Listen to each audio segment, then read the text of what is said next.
Good morning and welcome to the Committees on Mental Health, jointly with Youth Services. At this time, we ask if you could please place phones on vibrate or silent mode. Thank you for your cooperation. Chairs, we are ready to begin.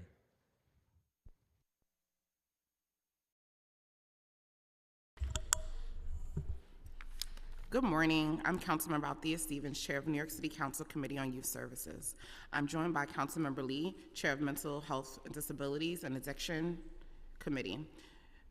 And we're also joined by Councilmember Chiose and Councilmember Sean Abreu. After-school program provides an essential layer of support to students and has been proven that students who participate in these programs do better academically in school. By strengthening their connections with peers, increasing their confidence, and developing important workforce skills. Those programs are also imperative for families as they provide reliable childcare that allows parents to remain in the workforce. However, New York City families of children with disabilities face unique boundaries to participating in after-school programming.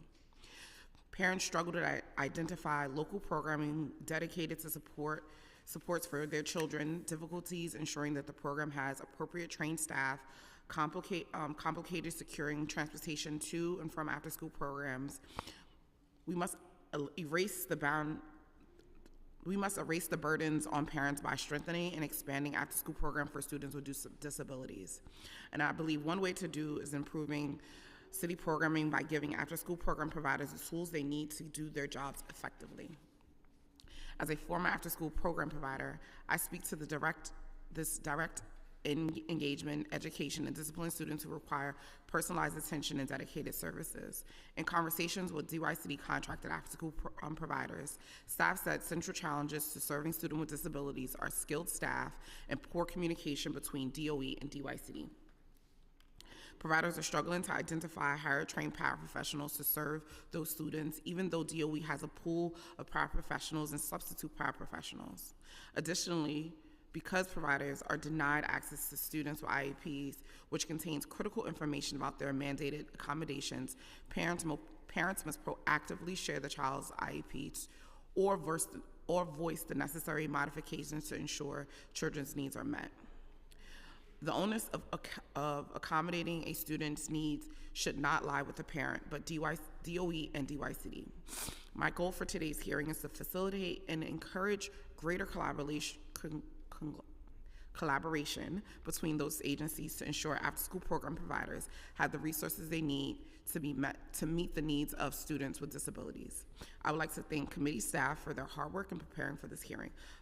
Policy analyst Elizabeth Arts and committee counsel Christina Yamenti, as well as the A-team back in the district office.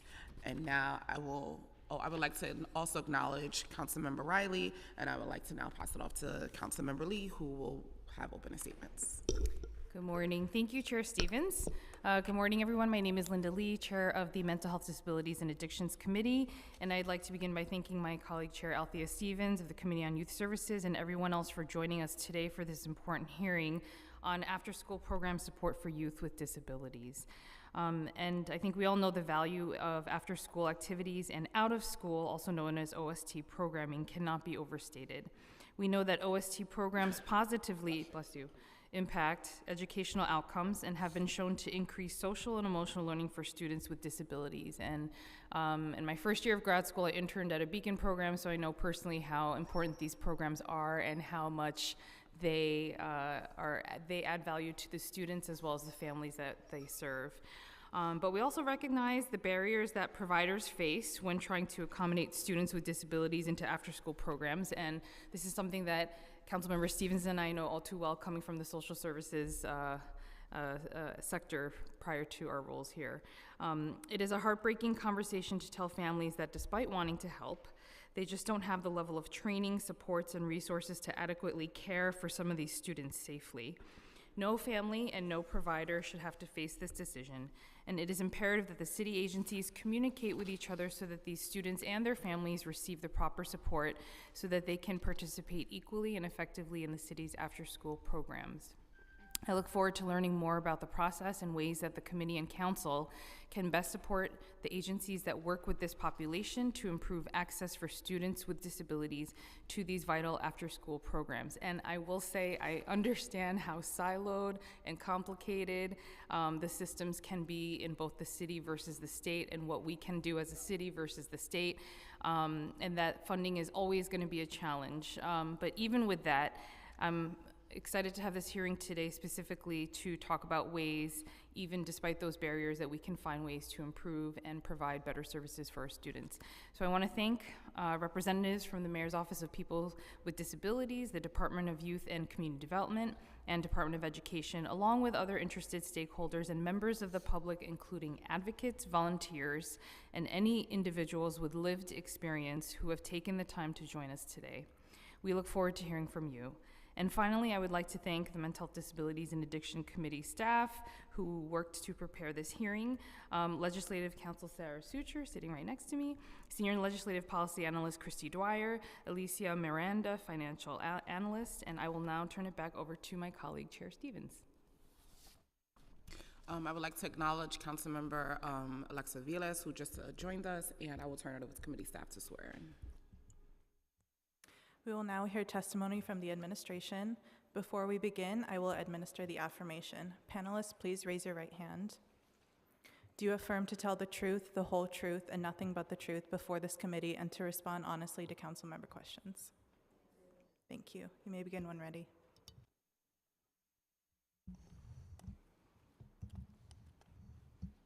Good morning, Chairs Stevens and Lee, and members of the Committees on Youth Services and Mental Health, Disabilities, and Addiction. I'm Susan Haskell, Deputy Commissioner for Youth Services at the Department of Youth and Community Development. I'm joined by Wanda Asherle, Assistant Commissioner for Community Centers, and my colleagues from DOE. On behalf of Commissioner Howard, thank you for this opportunity to discuss after-school program support for youth with disabilities. DYCD greatly values the importance of after-school programs for the city's young people. We know after-school programs provide many benefits, such as development of positive self-esteem, identification of skills and interests, and social-emotional growth. Our dedicated network of nonprofit providers serve youth with a range of diverse abilities in their programs. As you know, DYCD's 3 largest after-school programs are Beacon Community Centers, Compass, and Cornerstone Community Centers. Compass is the largest after-school program area and offers a mix of academic, recreational, and cultural activities for young people in the afternoons, on holidays, and during the summer, serving elementary, middle, and high school-aged youth. The nearly 900 programs are located in schools, community centers, parks, detention facilities, and NYCHA centers. Yes. How's this? In addition to Compass, Beacon and Cornerstone Community Centers offer comprehensive programs during the school year and summertime and include services for adults and families. Launched under Mayor Dinkins, Beacon Community Centers have become a national model. Beacons are collaborative school-based community centers operating services after school in the evenings and on weekends. They were created in the early 1990s in response to concerns about crime in New York City. There are currently 92 Beacons. Cornerstone programs offer services for public housing residents of all ages in 99 New York City Housing Authority community centers. Cornerstones help youth participants by offering academic and enrichment activities to help them thrive, including to graduate from high school, succeed in the workplace, and develop leadership and civic engagement skills to give back to the community. Activities include homework help, STEAM activities, high school and college prep, community beautification, mentoring, performing arts and sports. Last year, Compass, Beacon, and Cornerstones enrolled nearly 200,000 youth. These programs are complemented by other DYCD-funded initiatives. For example, Saturday Night Lights program. SNL is a summer program that provides access to free youth sports programming on Saturday nights at 140 locations throughout the city. In addition, this past summer, the city enrolled more than 110,000 young people in Summer Rising 2023, a partnership between New York City Public Schools and DYCD. Students in Summer Rising receive both academic and enrichment programming over the course of the day, including field trips, arts activities, and outdoor recreation. After-school programs must provide all children an equal opportunity to participate in services. Equity and access to services is a hallmark of Commissioner Howard's vision for DYCD. Commissioner Howard has met with Commissioner Curry from Mayor's Office of People with Disabilities about training for nonprofit organizations, such as how to build accessible program space. We are pleased to be joined by their General Counsel, Emily Sweet. As the committees know, disabilities take many forms and include physical, learning, or developmental challenges. Some young people, for example, have special education needs, mobility challenges, and visual and/or hearing impairment. A student's disability classification may not impact services or program participant. Rather, in compliance with applicable laws, DYC needs providers focus on how each student can best be served in a program, and if necessary, what each youth requires as an accommodation in order to participate successfully in the program. Parents and caregivers are in the best position to help programs understand their child needs. To best meet those needs upon application to a program, applicants have the opportunity to share information about their child, including in response to a series of health and disability questions, so our providers can tailor service delivery. This includes whether their child has a disability, any allergies, asthma, or special health care needs, whether it takes medication, or whether there are activities the applicant cannot participate in, or if they will benefit from an accommodation. Parents may choose to share the student's individual education plan if they feel it will be helpful in better understanding their child needs. All DYCD-funded programs serve youth with disabilities. Some of DYCD's programs are funded specifically to serve students with special needs, and DYCD also funds organizations which specialize in serving youth with disabilities. DYCD offers trainings and resources to support programs to engage all young people actively in programming. We have provided trainings to free of charge through our capacity building unit, including through providers like Vibrant, PACE, and Include NYC. DYCD also partners with city agencies, including New York City Public Schools Special Education Office, to train and support providers. For example, this spring, SEO provided coaching on-site and in-person professional learning, including how to develop a plan for working with students with disabilities. One focused on students on the autism spectrum, and a second session focused on related services and sensory supports.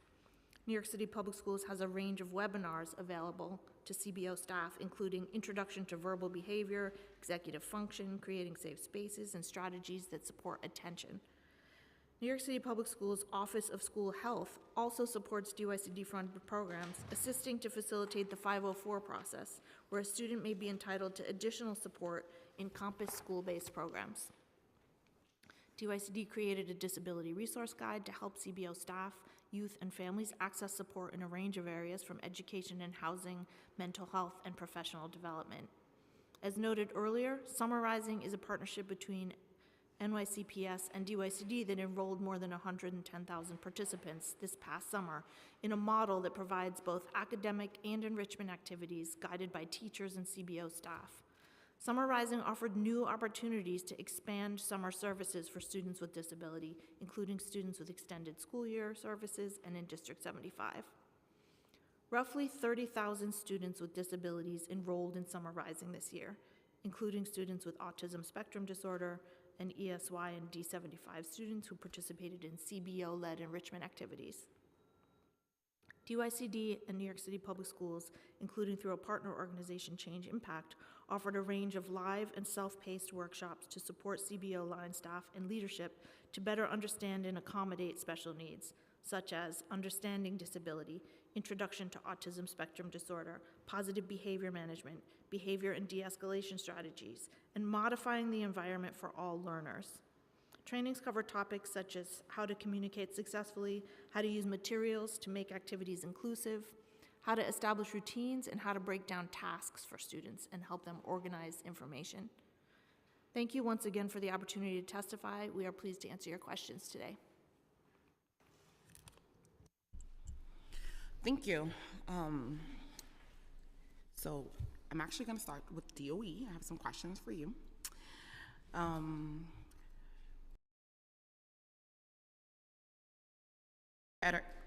Mayor Adams needs to make significant cuts to their annual budgets. Among the recent announcements proposed are the reduction of Summer Rising hours, cutting $20 million in funding from the programming. Summer Rising is a joint effort between DOE and DYCD, which served 110,000 students last year.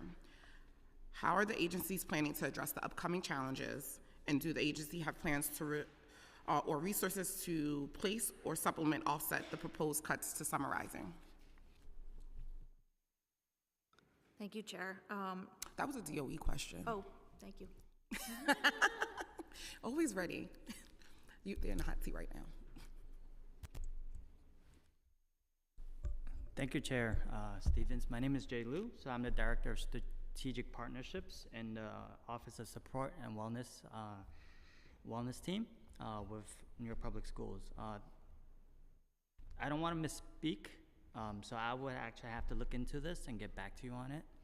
So wait, what do you have to look into? I'm sorry? What do you mean you have to look into it? Because this was proposed last week, and so you guys should know the answers of like what the plan is and how you're planning for these cuts. So this actually, to me, is we should know the answers to this. Well, Chair, if I may chime in, and by the way, Jay was an esteemed staff member at DYCD until very recently when he came to DOE. Oh, he jumped ships? And okay. it always helps our collaboration and our coordination when we have teams coming from one place or the other. This is still planned to be the biggest summer enrichment programming. There were proposed cuts to hours for middle school students. I think we'll make the best of those available resources. And we don't have any additional information about, supplementing or offsetting that. We're just gonna make the best of the resources that we have. And what does that mean, make the best of it?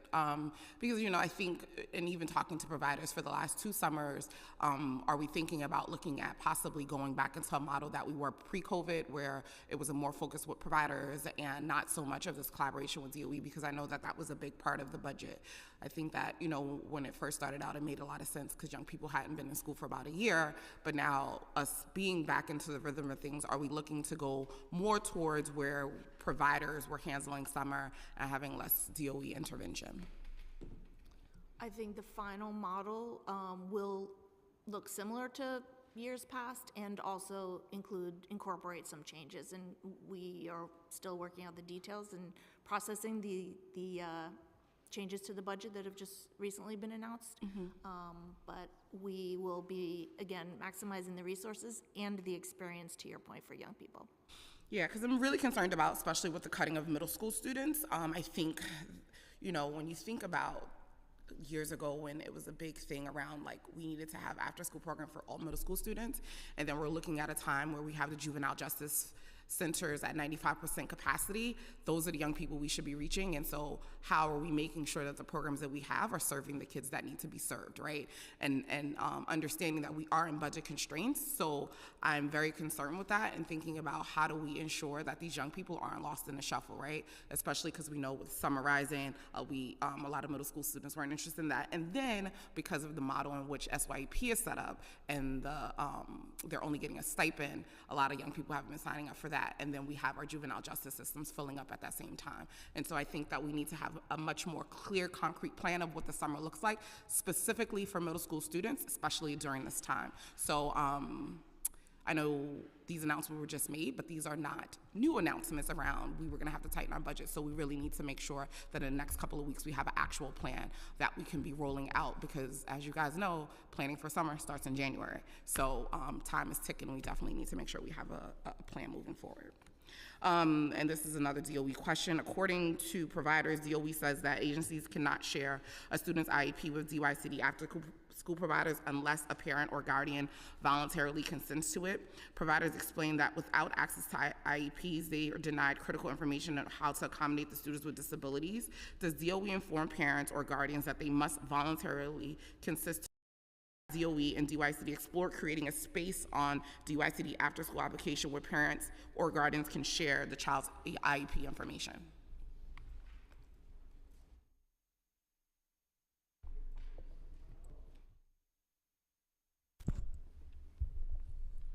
Good morning, Chair. My name is Ariana Jaffe. I am from I'm the Director of Research and Policy Development in the Special Education Office of the New York City Public Schools.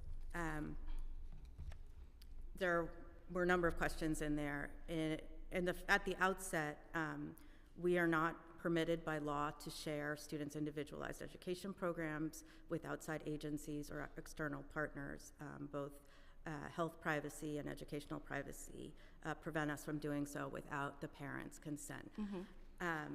With respect to the providers having the information they need to appropriately serve this student, There are a number of sources for information that should be sufficient for them to accommodate the student from a number of sources, and they can always ask. And what are those sources? In the first place, when this parent signs up the student for the after-school program, Susan may be able to speak better to this than I can. Could you list the sources? Because I need to know where they are, because they're not on the application. So there is, I'm sorry, could you repeat what you just said? I'm asking you to list the sources where the parents can get this information. So the parent must provide an application or an intake form. Yep. And that contains a great amount of information, and I'll let Susan. I'm just asking to list where they are, because that information isn't on the application. The application does ask for information about whether a student has a disability. It also explores some of their health or medication needs, if asthma, et cetera. I think the most important thing on the application is is there accommodation that your child needs? Are there things that we need to know about your child that will help us serve them better? Does your child require any kind of accommodation? But that's not the same question, because the question I asked was on the IEP. Is there a place where we are letting parents know that if they wish to share the IEP, that those things could happen? Because I know that's not on the application. And even with listing health issues aren't the same as IEP for accommodations, as we all know. So those are not the same thing. And so I'm asking why we're not looking to have on an application where we're letting guardians know that if there is an IEP or some disabilities, to be able to share that information, because that is not shared. And a lot of times providers have to produce a supplemental application to get that information, because it is not on there. So yes, we understand that DOE can't share that information, but I'm asking why isn't this something that we're explicitly saying up front to parents, of saying hey, does your child have a disability, or things like that, so that providers could better support them in that way. I think that is something that we can explore and take back. The suggestion to a parent right up front on the application that if they feel it's valuable, they could share the IEP voluntarily with the program. But I also want to take the opportunity to say that I think that the IEP may not always or even usually be suited to helping the young person succeed in after school. Whereas in the school day, a child's classification and their very detailed plan, multiple pages around how to help the child meet the academic goals is rarely, I would say, necessary for a young person to be successful. I'm going to say this, I beg to differ. Being in after school and not being able, one, when you have staff who actually is doing a lot of educational support and supplementing the education. And so I think when we say things like that, it kind of takes away from the work that they're actually doing in after school, because we all know, and you know this better than most know, that after school isn't just babysitting, right? There is educational activities going on, and so sometimes it is important. And yes, an IEP is really hard to read. That's another problem, but that's not the shit we're about to go down now.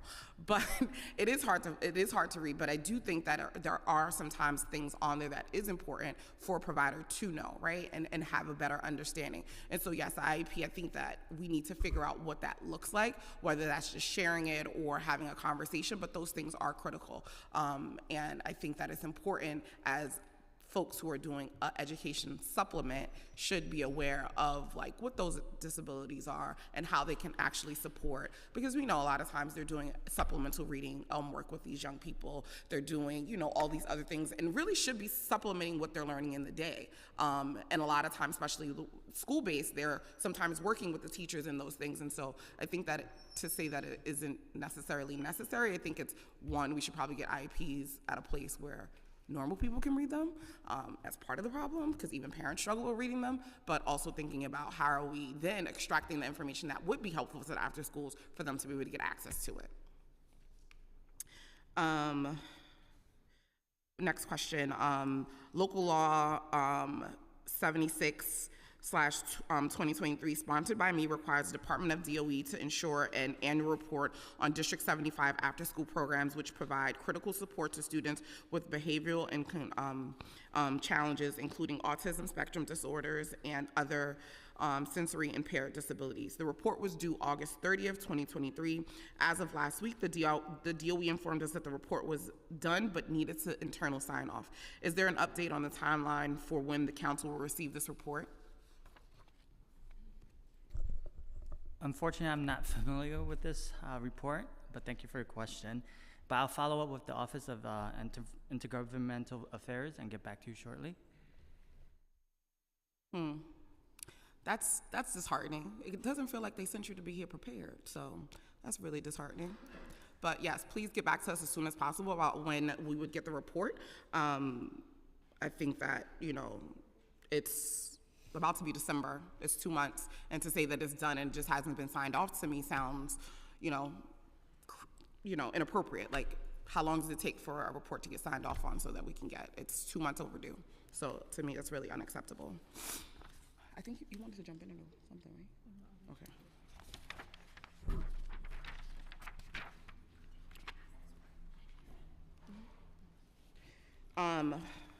What information does DOE share with families of students with IEPs or 504 plans about after-school programming to ensure they're aware the program will accommodate their students? How is this information made available to them?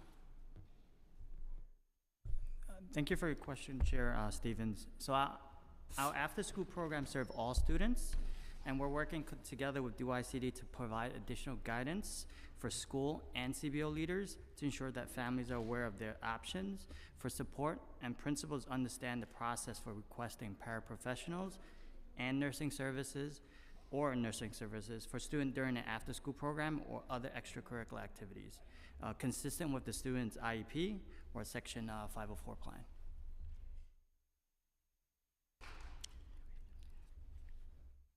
So we do make sure What does that look like in real time? So we inform the families along with DYCD itself. I know you guys inform the families of the program, but I'm asking, what does it look like in real time for DOE to really kind of be able to share the information so families have an understanding of what information they should share with the providers so that we can make sure that they accommodate? Because for example, I know that in some programs where there are good partnerships, especially when they're in school-based, there are principals who would say things like, I don't know if this program would be a good fit for your child, and be able to kind of walk those things through. But how are we as agencies giving parents information so that they understand what these programs could provide and what kind of supports?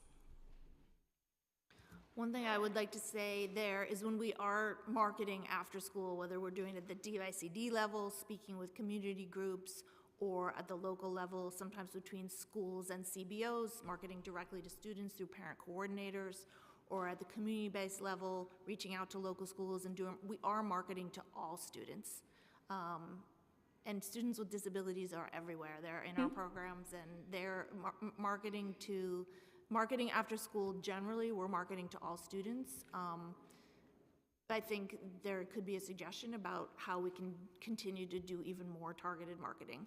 We have been working more closely with the DOE Special Ed Office than ever before over the last couple of years, and I'm sure we can look for additional ways to do more targeted outreach. Yeah, I mean, and honestly, one of the reasons why this was one of the hearings that has been on my list since I got here is because one of the most challenging things that I ever had to deal with was telling parents that this wasn't a good fit for their kid. And then them saying, oh, so can you give me a suggestion on where they could go? And then that is non-existent, right? In the sense of thinking about, yes, there are students who have severe disabilities, and so there are programs for them, but sometimes, especially with some of our young people who might have ADHD or behavior issues and things like that, the setting just isn't conducive to that. And we have not, one, provided other spaces for them to go in those cases. And we also are not really preparing parents because they're like, well, what do you mean? They're fine in school. And it's like, well, this is a different environment and it looks different. And so we are not doing a good job of, one, kind of letting parents know. I've had a lot of conversations where parents were crying, oh my God, what am I gonna do with my child? I have to work and all these other things. And they didn't have other options, and we also didn't set them up to understand what some of those challenges was. And so I think as an agency, we need to do better at like bridging the gap and also having more options for students with disabilities, and not just students with severe disabilities. And so that's why I think it's important for us to be really thinking about what this looks like in real time, especially when we know we have so many students with so many different needs. And so programs should be able to accommodate the needs, and providers do that all the time, but there is a struggle and a disconnect around some of that.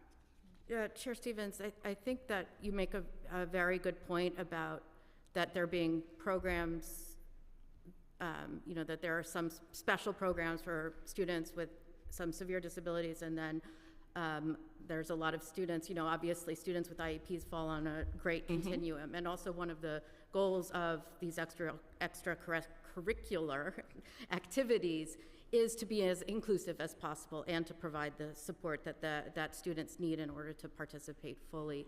I think that and I've seen a number of these escalations also of parents saying that, they're concerned that their child won't be able to participate in one of these programs. And a lot of it, I think, comes down to, and this is something that, I feel very passionately about parents knowing what their rights are, and to know that at least, as far as, and this goes along with what Susan mentioned earlier in her testimony, that programs that take place in Department of Education buildings, in school buildings, they cannot discriminate against students with disabilities. They cannot exclude students with disabilities. If the student has needs that can't be supported with the current staffing or ratios that the after-school program, the CBO provides currently in their program, we can work with them to see whether they can better support the student. And under certain circumstances, if necessary, we will also work with the family and the CBO to provide additional support in the form of personnel if a student has medical needs like diabetes. And I just want to say this. Those things are, yes, those things are often said that they could be provided, but it's not done often. It's very rare where programs are given paras. A lot of times the kids are dropped off at 2:30 or 3 o'clock, and it is now the provider's responsibility on how to facilitate that program. And I've worked in programs where we've requested paras, and they're like, we don't have any paras to give you. And then it comes out of the school's budget. It's a lot of back and forth. And so I think that, yes, all of those things are in place, and it is written down that we should be doing those things, but those accommodations aren't often met in those fashions. And even when we're thinking about the providers, they're also not given the tools or training to actually then deal with them, because it does require special training to deal with students with certain behavioral issue and issues. And so I don't necessarily think it's about discrimination. I think it's about us making sure that we are providing a safe space. And I know when I've had to have those tough conversations, it was because it was no longer safe, because we couldn't provide additional support. And so think about a young person who has a para and has a one-to-one para all day long, and then at 3 o'clock, now they're in a room with 25 other kids and are expected to stay focused and all the things when that's not what they've been doing all day. And so I think that, yes, those are the safety nets that we say are in place, but we know that those things are not happening. And perhaps that may be something that we need to provide greater awareness for principals and school staff, so that they know that they can submit requests for paraprofessional support for students who are attending after-school programs in their buildings, and that those paraprofessionals are centrally funded. They do not come out of the school budget. When I tell you it's so hard to get a para in an after-school program, I think I ran after school for 12 years. I had a para for one student 1 year, and that was it. And after that, we ended up having to hire the para on staff because the school said they would no longer provide it. I think partially because of stories like that and the history of that is why we have really worked to improve our process for hiring and assigning paraprofessionals, centralizing the process, simplifying the process. And I think a lot of it is now to try and get the word out to make sure that people know that it is available, because I take your point in that, and I don't doubt that happened, and that's something that we are trying to prevent from continuing to happen. Yeah, no, I think that is just important for us to really make sure that this, one, is done in a much more seamless way. And also, if we already know that the student needs a para, why should we have to apply for it? Or why isn't that when the parent signs up, it should be something that's automatic? And really thinking about how do we make this process a lot more seamless, because it really isn't. I just have a couple more questions, and I'll pass it to Chair Lee, and then I'll give space for colleagues, and we'll come back, because you guys know I always have a lot of questions. In the November modification, it contains a reduction of 3,538 campus slots in FY25. How did you determine the number of slots to be cut? This is for DYCD, I'm sorry. We make every effort to minimize any impact on service in the reductions.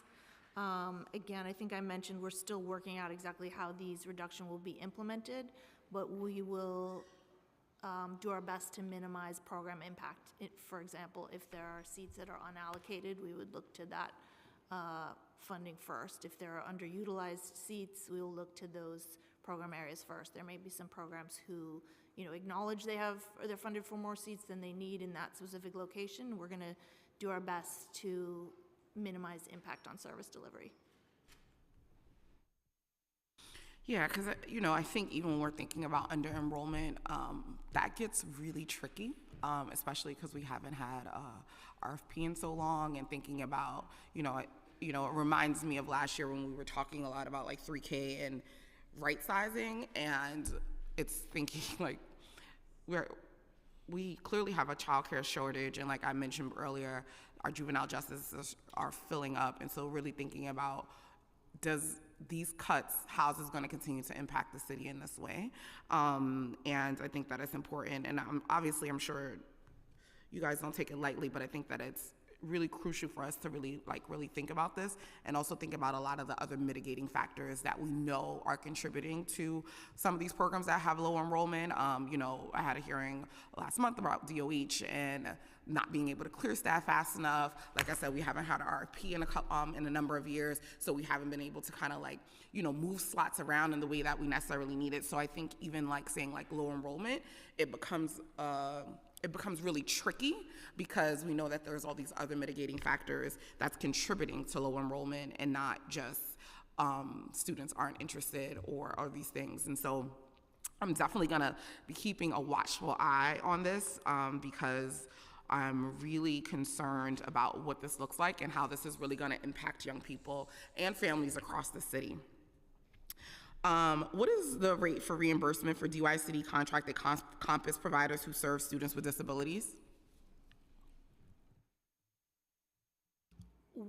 In Compass, there are different rates based on which RFP you're funded on, which grade level you're serving. There are a handful of programs, more than a handful, who responded to one RFP where they were offered additional funding beyond the PPP in that RFP to serve students with disabilities. But I think I would answer that by saying students with disabilities are being served in every program across Agreed. Every RFP. Agreed, which is why I think they all should just be funded at the higher rate, but And their contract is funded with the expectation that they'll be serving all students. So like you said, there are providers that did this RFP specifically for students with disabilities. Are there specific trainings that they are receiving because they went after that specific RFP, and what does that training look like? I would say not so much. I think we do a lot of training. We've been doing more and more training, working very close with Ariana and the team at DOE. But I would say the training is necessary, again, across the board. We know that youth with disability are being served in all programs. So the trainings that we're offering are open to all the Beacon, Cornerstone, and Compass programs that we fund. But why aren't we doing, and this is just because what you just said, obviously we know already that there are students with disabilities across all the programs that are being served. So then why aren't we doing specific trainings for that for everyone, right? And what do those trainings look like? And is that part of a series? Because I think that it's important that we are equipping our staff and, group leaders and youth educators to really be able to handle some of the challenges that they do face, which are often different than, general education students. So what do those trainings look like? I think that's an excellent question. For example, in summarizing over the past couple of years when we've worked together to look at sites where there's a District 75 school co-located, and we know District 75 students have enrolled in the afternoon session with the CBO, then we've planned some specialized trainings. We've done many to support those programs, but we don't limit it just to those. We'll say, here are all the programs that are going to be co-located with District 75 school, and everybody's invited to this training because we all need it. Some of the fundamental ways that you can respond to students with disabilities helps all students. Behavioral issues, for example, or making accommodations for how an activity is presented. So when there are thoughts that we have about how to target the training, it always ends up being something that's going to be beneficial to all providers and open to providers. Okay. And how often are those trainings provided? I think we probably have done a dozen trainings at least just in 2023. And do you guys work with the MOPD? Do you guys work with that office as well when you're doing these trainings? We've been connecting with MOPD recently to discuss, in particular, trainings for nonprofits specifically, and how to successfully support employees, including at DYCD. At this time, we haven't been working specifically on trainings to after-school providers, but we are connected with MOPD about how, what steps DYCD can do better across the board to be more accommodating. So you guys just recently started working with that office. I feel like that's one of the most underserved, offices here, and we definitely need to figure out how to get them some more money because there's so many New Yorkers with disabilities, and that office is underutilized and under-resourced, and I think could really be helping to guide some of this work that we're talking about right now. But as we know, it's very limited. But I think that we should be using them in all the things that we're doing because we know, like you said, in all of our programs, we're serving students with disabilities, so.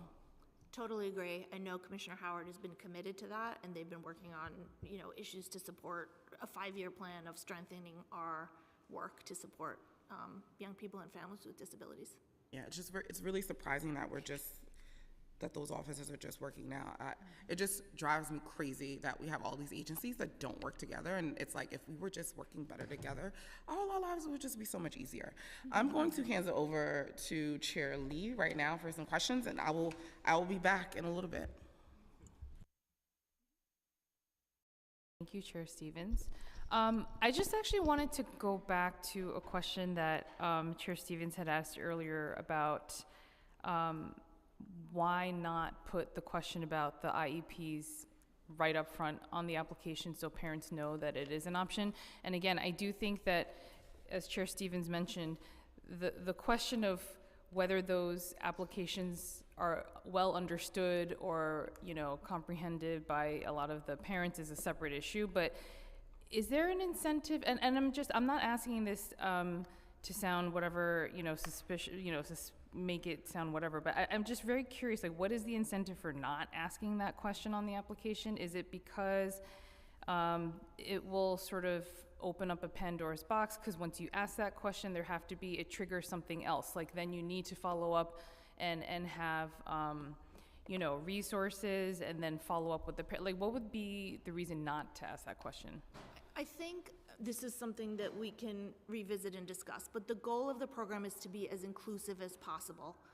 And again, we can revisit whether there's something to put on the form. I don't want families to feel that it's their responsibility to disclose a disability classification. That's not important in coming to the program. It's an inclusive program. Everybody is welcome. What the CBO really needs to know is how can we support your child. There's a lot of information in the IEP that a family probably or may not want to share. There's very personal information about the family. There's psychosocial information. There can be. I don't know if we're in a position where we really want to, we welcome a parent. I think what we need to let the parent know is we welcome any information that you have that you want to make available to the program to help them serve the young person better. I don't know if we want to focus on the IEP. But but that response seems a little counterintuitive to me, because I think in order to be inclusive and serve the students the best way that we can, it's good to have that information available, and they can choose not to answer it, right? But the fact that the question is there, it triggers to me as a parent, for example, to know, oh, okay, so maybe this is something that will provide better coordination or services for my kids in the after-school setting. So I guess I don't know, I think the way I think of it is actually the opposite, is that it would be more informative or helpful to the student. And also to Althea's point, like I've worked in, nonprofit settings, that's where I spent my whole career. So if I, as a social worker, am walking into a classroom and I don't know that this student has an IEP that could have been made available if the parents knew about it, I think that would be very helpful for me to know that in terms of how to approach, because I don't think it's exclusive, meaning we're not going to accept them. It's just a question of, well, then how do we better prepare for meeting their needs in the after-school setting, right? Or is it, sorry. It's something we could consider, and Okay. encouraging families to share all information, including if they think information on the IEP would be helpful, then we would want them to share that. Okay. Yeah, no, I was just wondering if there was, because I know the workforce, which actually I'll jump into that question, because I know that, for example, in the mental health sector, workforce is a huge issue. I'd say one of the biggest issues that we have right now, because there's just simply not enough professionals in the field to accommodate the cases and the needs that are out there. And so regarding the struggle to hire paraprofessionals, and this could be either for DOE or DYCD, but how can you share, or what's the way, in your opinion, to tackle this? And I guess I'm just going to ask a series of questions, because I'm just trying to understand what the core issue is. Is it a lack of professionals? Like, in other words, are there currently enough professionals to begin with, paraprofessionals, to accommodate the students that are in the school system now with disabilities, number one? And I guess my follow-up question to that is, what is the challenge? Is it the licensing? Is it the pay? Is it both? And then if it's the licensing aspect, are there things that DOE can consider to alleviate that challenge of getting more people onboarded? And so just wanted to put that out there in terms of why, like, where's the roadblock, I guess, the barrier?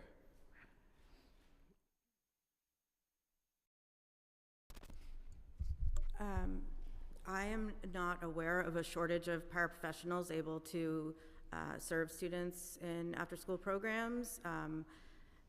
From my understanding is that any request for paraprofessional has been filled. I can certainly take back any concerns or any specific situations that you may have encountered.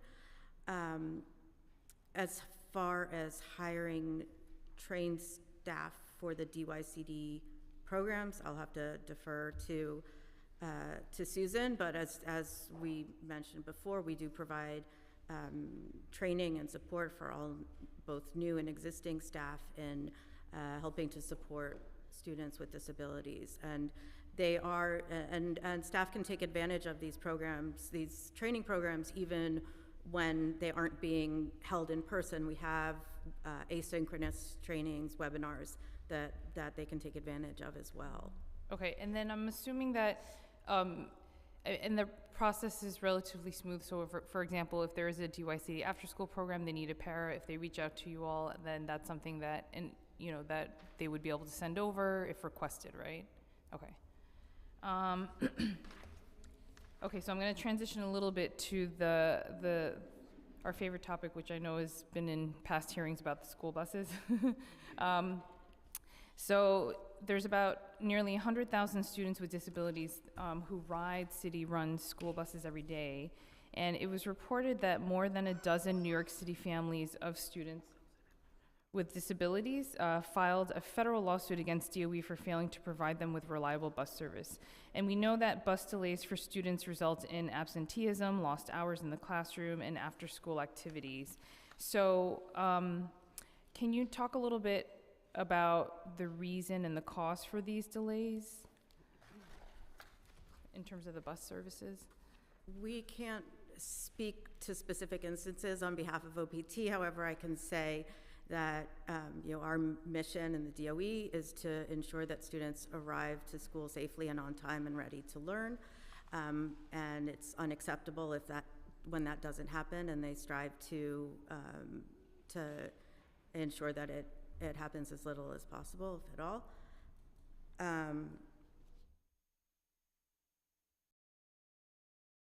For the incidences that you have heard of or do know about, what has been done to remove some of the barriers, I guess, that are preventing the students, such as bus paraprofessionals, from participating in their daily educational and after-school activities? And have there been any issues if they need to be transferred from one school to another for their school setting versus after school? Are there cases where there were issues with the bus pickup and drop off there as well? That I would have to take back to OPT. You're asking about students being picked up from school and then taken to another, to an after-school program. I'll have to go back to OPT to ask if there have been issues with that. And I know that we're constantly working with our related service agencies and within the Department of Education to ensure that we have a sufficient number of transportation paraprofessionals to support students with disabilities who need them. Okay. Great, thank you. And I actually had some questions for MOPD, which I know we have representatives. Oh, okay, sorry. Yeah, so they're going to swap. They're going to swap for a sec, yeah. Sorry. And we just need to swear her in. Okay. Hi, good morning. Please raise your right hand.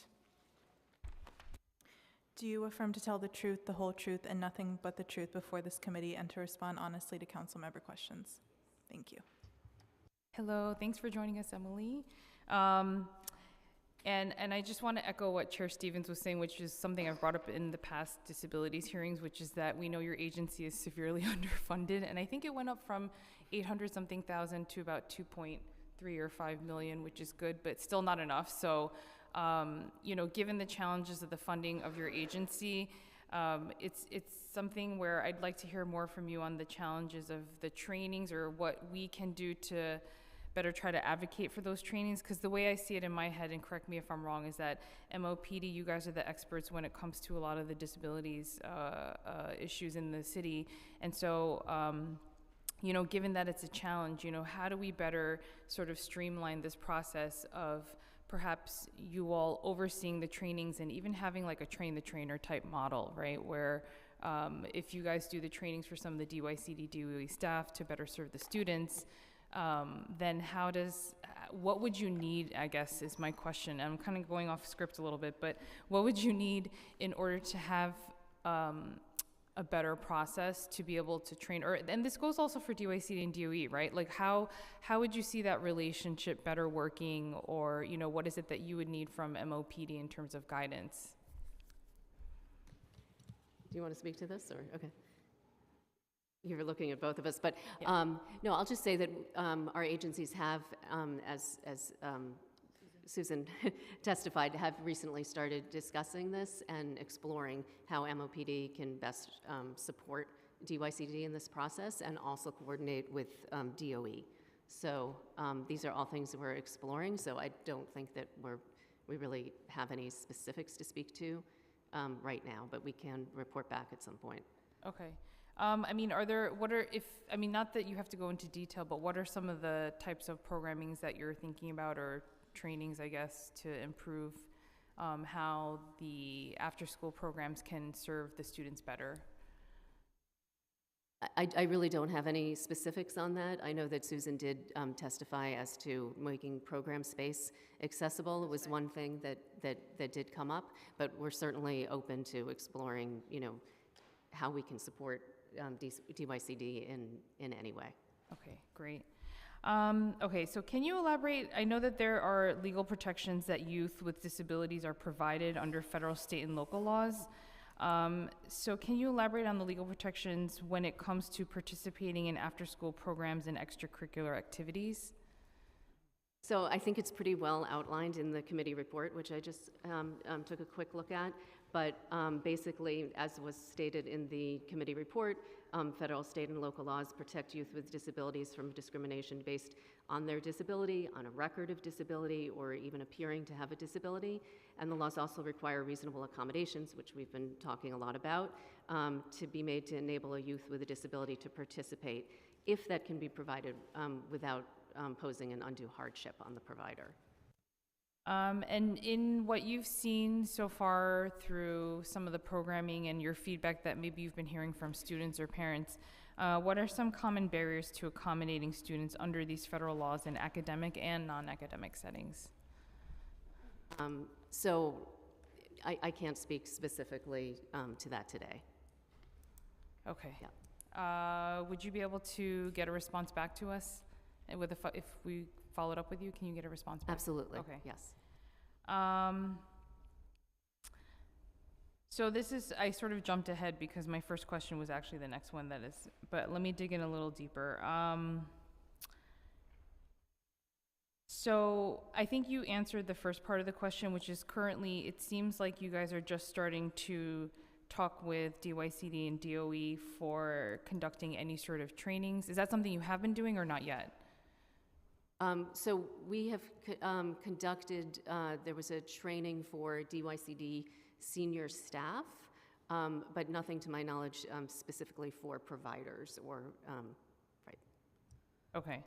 I'm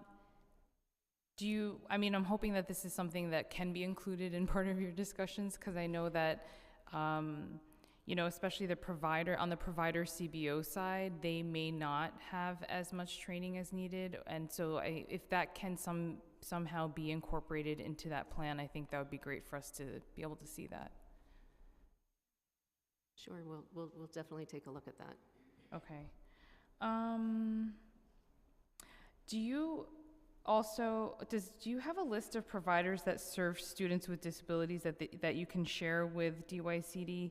And I think this sort of alludes to what Chair Stevens was saying, is that I think oftentimes information may get lost. And so if there are parents and families who are part of these after-school programs, is there a way that list of providers could easily be shared? So I believe DOE or DYCD may have testified to a list of providers who had provided assistance and training and resources. We can take a look at that list and see if we can supplement it in any way. Yes, that was going to be my follow-up, is that if you guys can sort of cross-check each other's lists, because I'm sure that there may be some additional resources that we can add on to there. And so if that's something that can be looked at and then also shared with the families when they apply, that would be great too. Okay, thank you. I'm going to hand it back over to you. I would like to acknowledge Councilmember Botcher, Councilmember Hanif, Caban, and O'Mealy. And I just wanted to, before I hand it over to colleagues for questioning, wanted to go back to busing really quickly, because I know that there had been challenges in the past with students who took the bus, and I know that they're not here, but I'm just trying to figure out, has the policy been changed? I know a lot of students weren't able to participate in after schools because if they took the bus, it's a certain time it has to leave, and so a lot of times they would have to leave early. Has that policy been changed? Are students allowed to stay in after school now, and the buses are picking them up at like 5:30? Have we worked that out? Just wanted to get a follow-up around that in the bus. Thank you. My understanding is currently there are no contracts with bus companies to provide service at 5:30. If students stay for after school, they will be provided a Metro card to be accompanied home, but the DOE will fund transportation home in the form of a Metro card. And my understanding from OPT is that they are still assessing other possibilities to facilitate transportation home for students with disabilities. They understand that this is a need. Yeah, because it's And gonna I'll need. make a personal plug for Accessorite also, that we Yeah, don't. let's make that plug. And Fist Accessoride too. They had my mother waiting outside the other day. But yeah, I definitely think that it's really important for us to really look at that, because I know there are a lot of students who do take the bus, and so parents then have to decide if they're gonna do the busing service or if their child are gonna be in after school. And like I stated before, like after school isn't just for kids to like hang out or babysitting services. It's actually education enrichment, and we know that students who are in after school program actually, you know, do better in school and at life and all these other things. So we need to make sure that we're making it accessible and truly accessible to all the students in the city. I have more questions, but I'm gonna pass it off to my colleagues. Councilmember Vilas. Thank you, chairs, for this important hearing. Thank you all for being here. I wanted to go back to the discussion around paraprofessionals. I was truly surprised to hear that you were not aware of any parish shortage, because on the ground, it takes months and months to find a para, and sometimes much longer than that. So can you tell us how many paras does DOE currently have on its roll? Would you be able to provide the council with also their distribution across the city by borough? Are you speaking paraprofessionals during the school day? Yes, and then what's available for after school? We can come back and give you those numbers. Great, because I have had a number of children not be able to be served because there are no paras for them during after-school time. So, and including during school, which is a huge problem. So shocking to hear that you were not aware of the shortage. And we can certainly work on any escalation that you've heard of where there's an issue with finding a para, because we also do have a cascade for providing paraprofessionals if there aren't, you know, if a paraprofessional isn't available who is a DOE staff member, to look to our contract agencies to provide paraprofessionals. So wherever there is a need, a gap in service, we look to fill it. So right, we'd love to see those breakdowns, and also to see how many requests you receive on an annual basis for paras, both one-to-one paras and the other classifications. For after school? For both. I know this hearing is in the context of after school, and I can come back to the Education Committee and ask you the same question again, but I'm going to ask it again for during school and after school. Both have gaps. We've seen them on the ground all the time, and I'm really curious why your presentation does not acknowledge that there are gaps. And I'm sorry for if I hesitated before. I got caught when you said about requests for paraprofessionals during the school day, because if a student has an IEP, it would be an IEP recommendation and not something that would have to be requested separately. Yeah, it would be a recommendation. We know that children with IEPs have a large amount of mandated services that the city is supposed to be providing that are still very much unmet on multiple fronts. So I guess I'm reacting to DOE is not aware of a para shortage. I'm just utterly surprised by that. But let's move on to, in terms of the students with disabilities that are enrolled in DYCD contract programs, do we know how many students were either told to move to another program or were not able to be accommodated because of their IEP status or special needs? No, I don't have that information. I am not aware of any student who was turned away. I acknowledge that there may be situations on the ground, but I am not aware of any situation like that. I would like, to Ariana's point, we'd like to hear about situations where the CBO is struggling, especially if there are safety concerns. We can hear about it through Community Connect, through 311. Very often, issues are escalated from the CBO to the program manager, the DYCD staff person, to say, hey, we need help with this.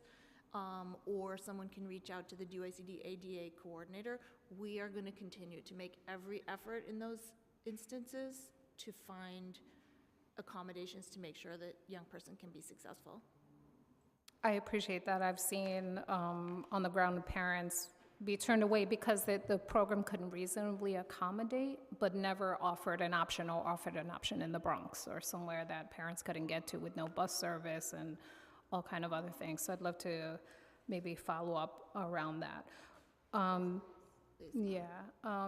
In terms of one thing you mentioned, our DOE partners, was a parent bill of rights. Do you actually provide a parent bill of rights to parents when they're enrolling in these programs so that they are aware of their rights proactively?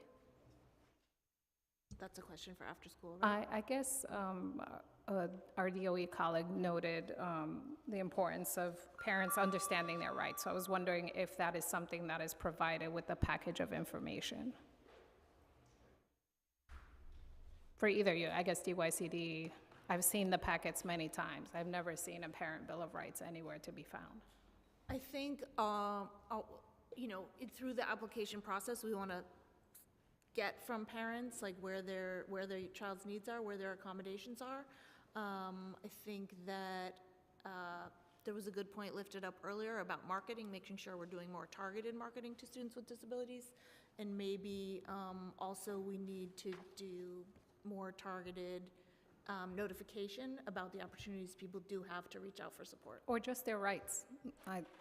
Just offering parents clear articulation of what their rights are up front, I think would probably help that conversation as well. Chair, if I may, just one more. Actually, I have a ton of questions.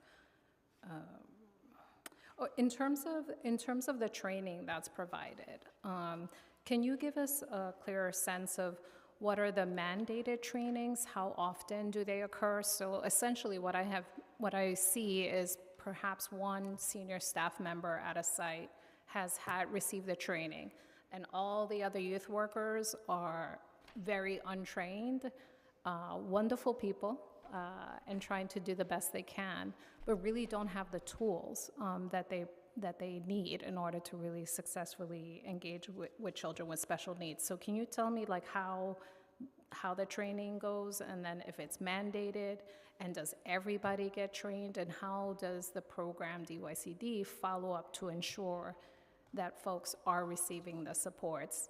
And do you utilize D75 teachers who are truly expert and have a credible range of tools in these trainings? We have relied on our colleagues at DOE to do trainings. New York City Public Schools is probably the best resource we have for doing trainings for providers. If you're an after-school provider who is school-age childcare licensed with OCFS, there are mandated trainings that are required, including around behavioral management. And as I mentioned, like throughout the year, we will offer a range of training supports through some nonprofit partners as well. But is everybody at the site mandated to be trained? And how often do the follow-up? Like, I'm thinking about the youth workers that I have seen engage and really have very little ongoing training, and they're the ones that are directly interacting with young people. Each site, each program for their SAC license with OCFS is required to have mandated trainings, yeah. And how often are they revisited? Is it, and what does that mandated training look like? Is it a 2-hour online course? It's a good question. I know OCFS has a menu of trainings available online for staff to participate in. I don't think that we feel that we're looking to try to seek a minimum.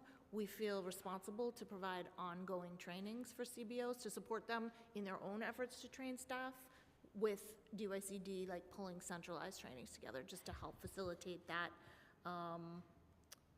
coordination and reach as many of the staff people in each program as possible.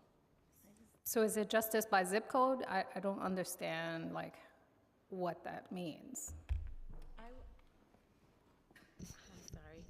I will add that we encourage, because the landscape of CBOs is huge, right? There's like tons of staff. So we encourage providers to at least I'm in participant mode, And we encourage providers to send at least 3 staff members by site. The idea behind that is that there's at least some because there's turnover, we want to make sure that there's some form of retention. And because we offer trainings throughout, they can rotate around the number of staff that they send to these sessions. But we encourage them to send at least 3, more than 3 people at a time. Got it. So I guess I hear that, and I understand the capacity constraints for the providers. At the same time, it doesn't offer a basis of quality control for everyone to have a sufficient amount of training necessary to really be fully competent in the skills and tools. So thank you. Sure. Thank you. And I just wanted to also just mention, like, I know when I've had to have some of those difficult conversations and working with my program manager, even them having a hard time too, because they understood the limited amount of programs that did provide support for students with disabilities. And so, we have to really get to a place where we are thinking about how do we make sure that there's other options if one program doesn't fit, because sometimes it might even just be that program and things like that, and sometimes we're not giving them options. But I would say my program manager was very diligent and around, like, trying to help and support, and even with the family and a lot of these providers, it's a really hard decision to even make the decision around asking a young person not to be in a program. And like I said, that was probably one of the hardest things that I had to do when I had to ask a parent to leave, because it just wasn't safe. But I think that it also puts the provider and DYCD in a really interesting position because we don't have other options. And so we really need to get to a place where we're thinking about what some of these other options are. Councilmember Hanif? Thank you, Chair Stevens, and thank you so much for being here.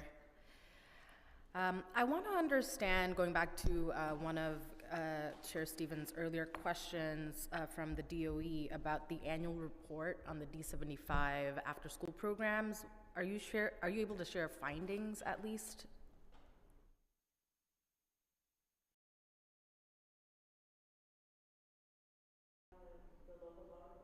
That's right. The report was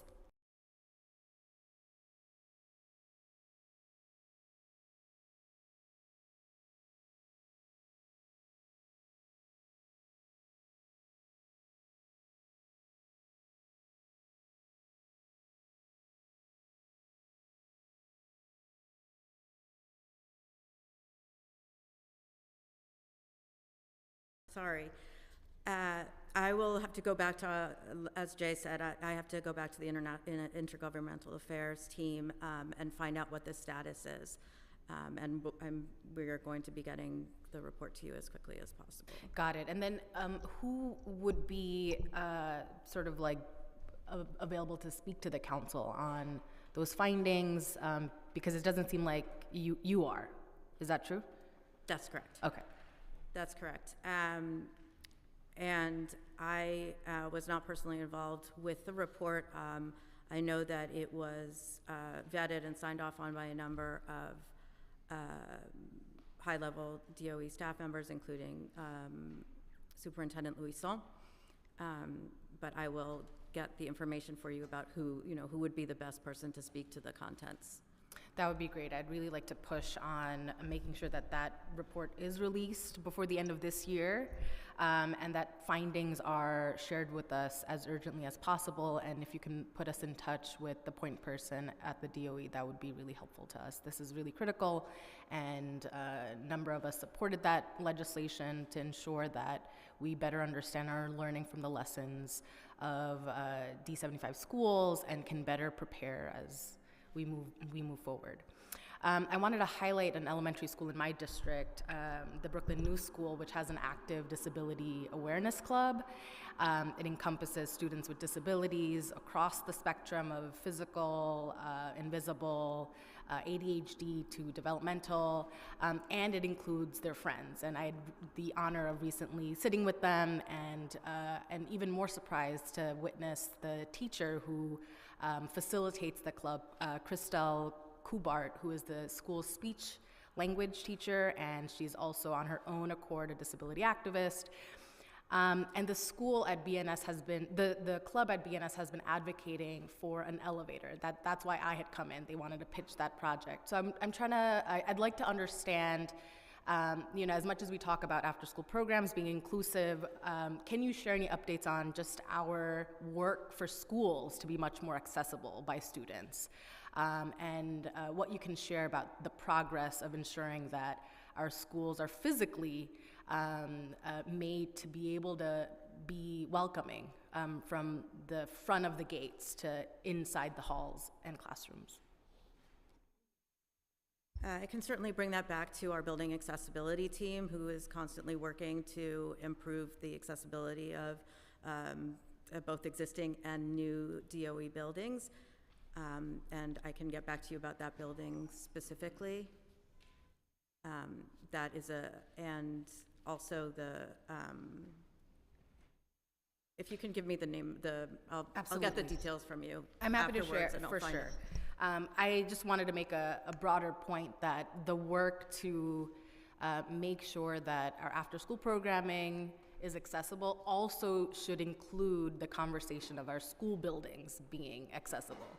And that so many are inaccessible. And what I loved hearing from these students at this club was that they're sad, or they're like, they know that so many students can't be in their school because of their disability.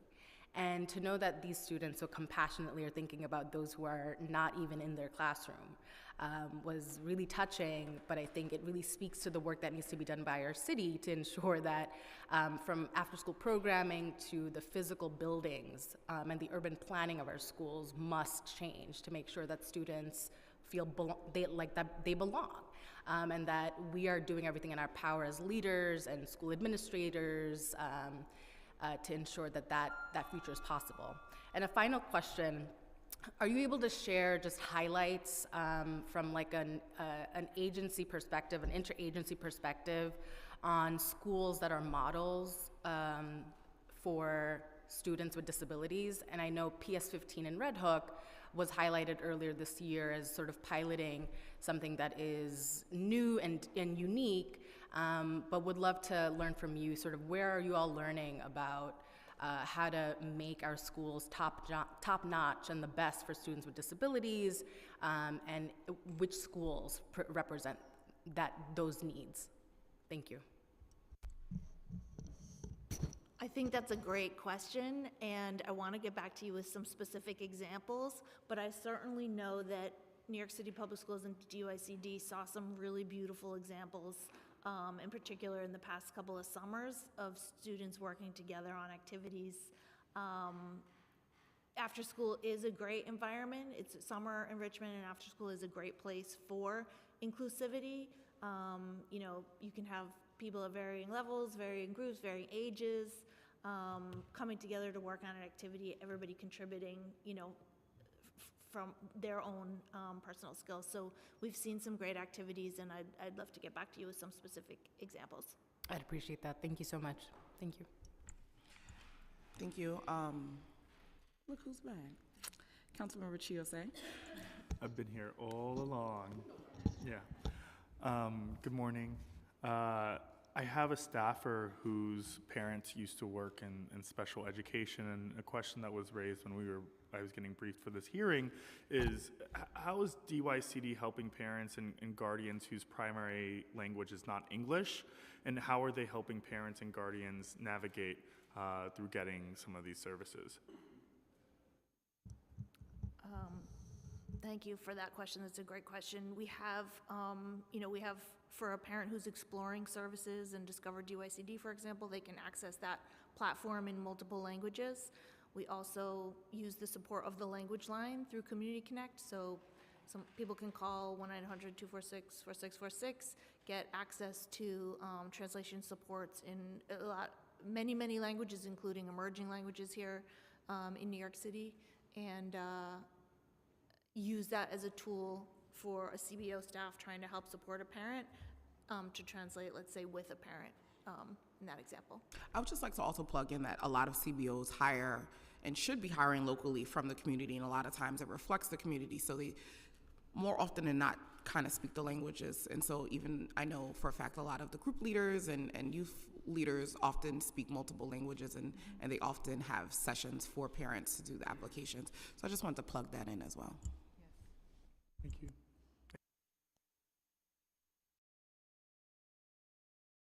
Oh, I'm back. Hi, guys. I just have a couple more questions to go through about the programs that are funded, because I know we spoke a little bit specifically that there was an RFP for programs that was funding specifically with students with disabilities.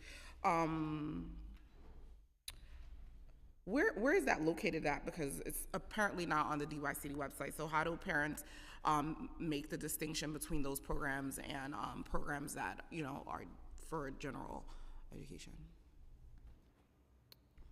I think to answer that question, we're not necessarily distinguishing between programs. All programs, every program must serve students with disabilities. So every program on our site is available and open to students with disabilities. So then my question would then be, and this goes back to the rate, there's a higher rate for students with disabilities to serve those students. So then how do we distinguish who's getting a higher rate for working with those students? Well, that was, as I mentioned, that was like groups that were funded through a CBO. So in that case, those contracts allow for additional funding to but that don't make sense then. Supports. Like, that don't make sense. We just literally said, like you just said, all programs serve these students, but there's a handful of programs that are getting additional funding to serve students with disabilities. So then technically everyone should be at this higher rate, or then why do we have two separate RFPs that went out? And this is not at you, this is just us thinking like this doesn't make sense. I mean, there are some programs that are more targeted towards students with disabilities, and they are among that menu of programs. Or it's not only students with disabilities. Sometimes it's just students with some special needs, like Children of Promise or Innovate Edu or Children's Aid Society has a program targeted toward students with disabilities. So how is it different than regular programs? So what's the difference? Because I'm trying to get at, like, I'm confused about this higher rate then, because what's to distinguish if they're all doing very similar work, but they're doing, you know, maybe a little bit more outreach to that community? What is the difference? And so then how do we then distinguish these rates for this? And how many programs were awarded from that RFP to serve students with disabilities? 64 programs. So there's 64 programs. And what's the rate? The rate would vary based on like what the needs of the program were expressed in their application, in their proposal.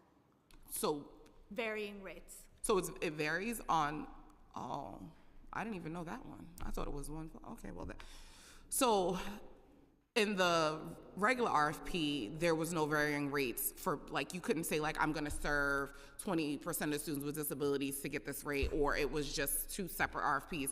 And so when we're thinking about, obviously, when we come out with a new RFP, hopefully in the next, you know, I guess 10 years, I don't know at this point, are we thinking about changing that model, because it just seems disproportionate at this point?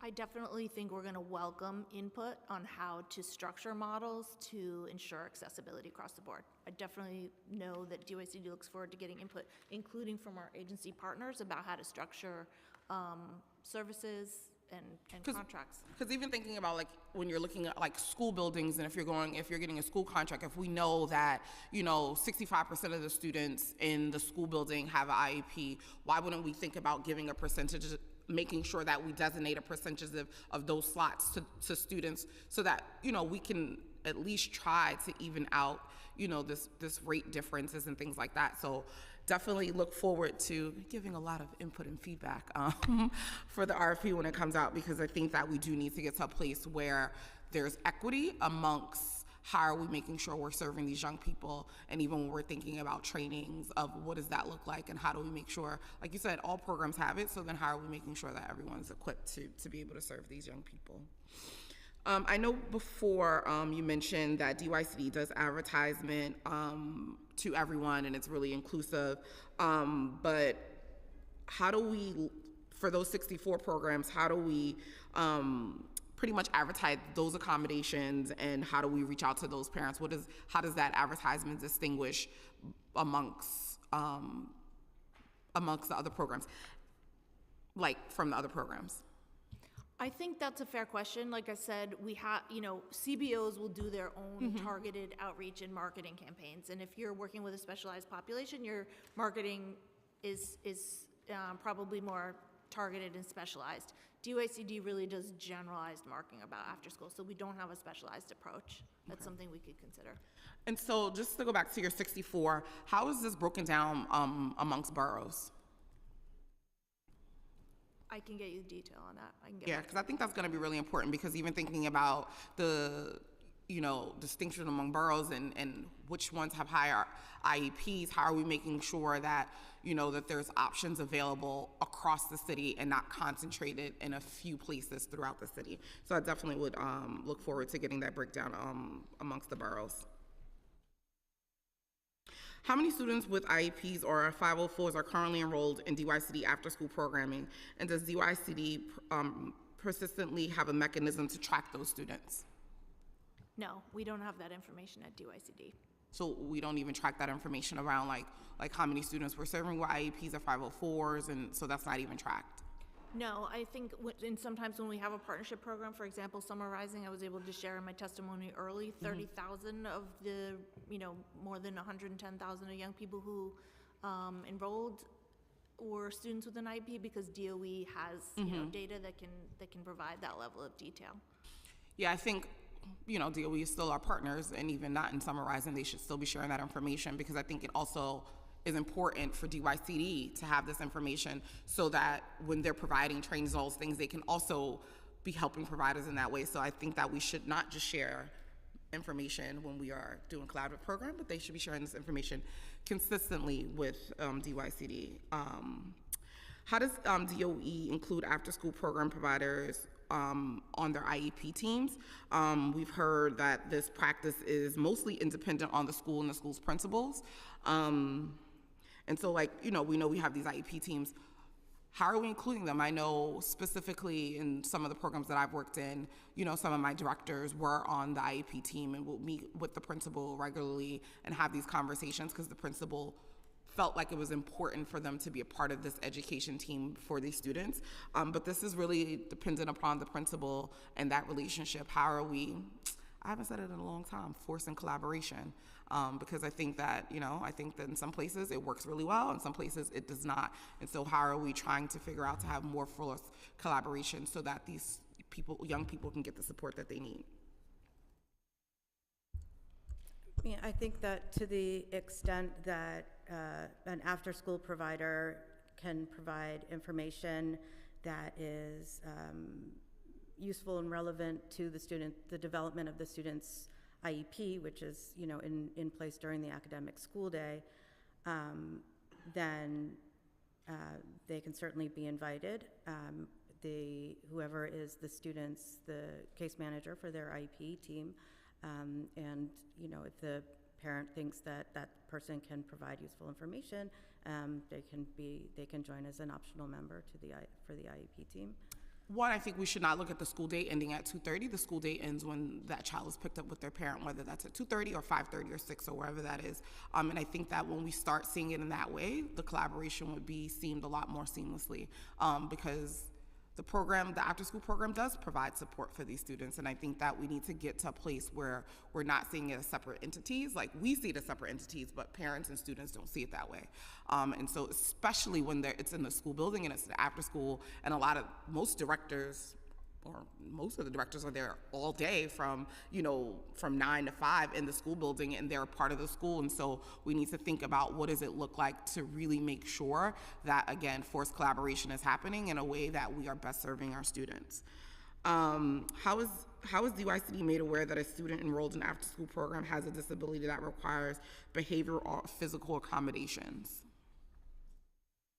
The family enrolling would share that information with the community-based provider or with the program staff so they can provide accommodations.